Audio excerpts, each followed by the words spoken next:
মা বাবা, ভাই বোন, স্ত্রী স্বজন রেখে ভাগ্য পরিবর্তনের আশায় সুদূর প্রবাসে পাড়ি জমান অনেক তরুণ।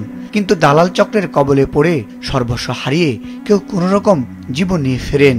ভাগ্যের নির্মম পরিহাসে অনেকে ফেরেন লাশ হয়ে। বিদেশে গিয়ে পরিবারের মুখে হাসি ফোটানো তো দূরের কথা, 11 মাস আটক রেখে এই যুবকের উপর করা হয় নির্যাতন। দেশে ফিরে নিজের উপর করা লোমহর্ষক ঘটনার বর্ণনা দিলেন তিনি। অবৈধভাবে ইতালি নিয়ে যাওয়ার কথা বলে লিবিয়ায় আটকে রেখে ভিডিও কলে পরিবারের সদস্যদের লাইনে রেখে করা হতো নির্যাতন। দেয়া হতো না খাবারও। টাকা না দিলে বাড়ানো হয় নির্যাতনের মাত্রা।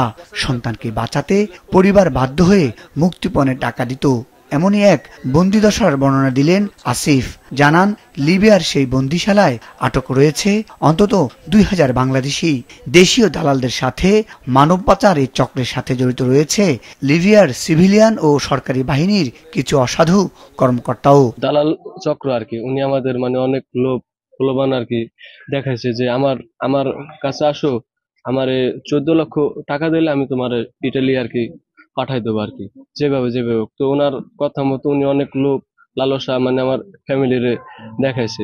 দেখানোর পরে তো উনি বলছে 14 লক্ষ টাকা দাও, তার মধ্যে যত যা আছে সমস্ত কিছু আমি বুঝবো, আমি ইটালি পাঠাবো আর কি। মিশর একদিন ছিলাম, তো ওইখান থেকে মিশর থেকে নিয়ে গেছে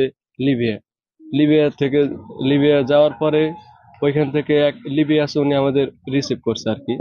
রিসিভ করার পরে ওইখান থেকে আমাদের নিয়ে যাওয়া হয়েছে একটা ক্যাম্প আর কি। ওই ক্যাম্পে প্রায় 400-500 লোক। আমাদের এই ঘরের থেকে অনেক ছোট আর কি, লোক নিয়ে রাখছে। আর 4 রুম, ওটা দিয়ে আপনার লিবি একজনে কি 47 নিয়ে আর কি দাঁড়ানো, একটু জোরে কথা বললেই মারতো। ফরিদপুরের ভাঙ্গা উপজেলার শরীফাবাদ এলাকার ইউসুফ মাতুব্বরের ছেলে আসিফ লিবিয়ার সেই নির্যাতনের কথা মনে করে আজও শিহরে ওঠেন। দেশে ফিরেও যেন সেই ভয় তাকে তাড়িয়ে বেড়ায়। আসিফের পরিবারে রয়েছে আরেক করুণ গল্প। তার বাবা ইউসুফও ইতালি যাওয়ার পথে নৌকা ডুবে 4 বছর যাবৎ নিখোঁজ রয়েছে। এরপরও ইতালি গিয়ে পরিবারের মুখে হাসি ফোটাতে আসিফ নিজ জেলার পাশের উপজেলার এক দালালের সাথে 14 লক্ষ টাকায় চুক্তি করেন, কিন্তু নির্যাতন করে তার থেকে নেওয়া হয় 26 লক্ষ টাকা। উনি বলছে যে 1 সপ্তাহের মধ্যে তোমরা ইনশাল্লাহ ইটালি থাকবা। তো 1 সপ্তাহের কথা বলে উনি আমার নানান নির্যাতিত করে মুক্তিপণ বিভিন্ন ভাবে টাকা আদায় করছে। নেওয়ার সাথে সাথে আমাদের সবাই থেকে ফোন, পাসপোর্ট সবকিছু নিয়ে এনেছে, যাতে বাড়িতে কেউ কন্টাক্ট না করতে পারে আর কি। নেওয়ার পরে উনি ওইখানে আমরা বলছি ভাই একটু পানি দেন, বলছে সময় হলে দিব।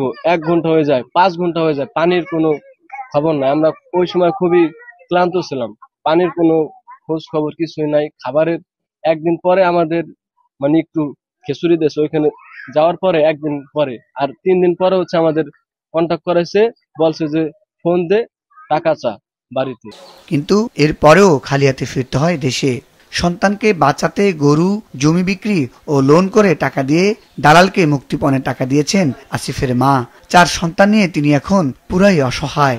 আমার স্বামী নাই, আমার 4টা সন্তান। আমার স্বামী এই পথে যাই 5 বছর থেকে নিখোঁজ।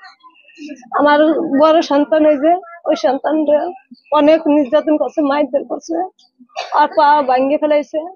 পরে আমি 2 বার করে আমার এইভাবে নির্যাতন করে আমার কাছে টাকা নিচ্ছে। আবার মনে করেন সব বিশ্বাস আমি অনেক ঋণ হয়ে গেছি। মিথ্যা প্রলোভন দেখে ইতালি নেওয়ার কথা বলে আটক রেখে নির্যাতন, মুক্তিপণ আদায়ের ঘটনায় জড়িত দালালদের শাস্তির দাবি এলাকাবাসীর। বাবা মারা গেছে এইভাবে, আমরা চাই না যে আরো কোনো সমস্যা হোক, সামনেও ভালো থাকুক। বাপের মার যা ছিল তা সব বিক্রি করে দিয়ে দিল।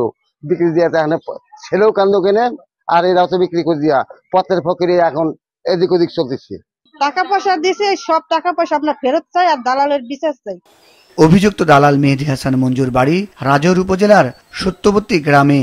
তার বাড়িতে গিয়ে পরিবারের কাউকে পাওয়া যায়নি, বন্ধ রয়েছে তার মুঠোফোনও। তবে বাড়ির কেয়ারটেকার জানালেন কিছুদিন আগে জরুরি প্রয়োজনে বাড়ির বাইরে থাকবেন বলে তিনি চলে গেছেন। উনি আমাকে হঠাৎ করে একদিন বললো যে ভাই আমি বিশেষ প্রয়োজনে একটু বাড়ির বাইরে যাব, তো আপনি দায়িত্ব পালন করবেন।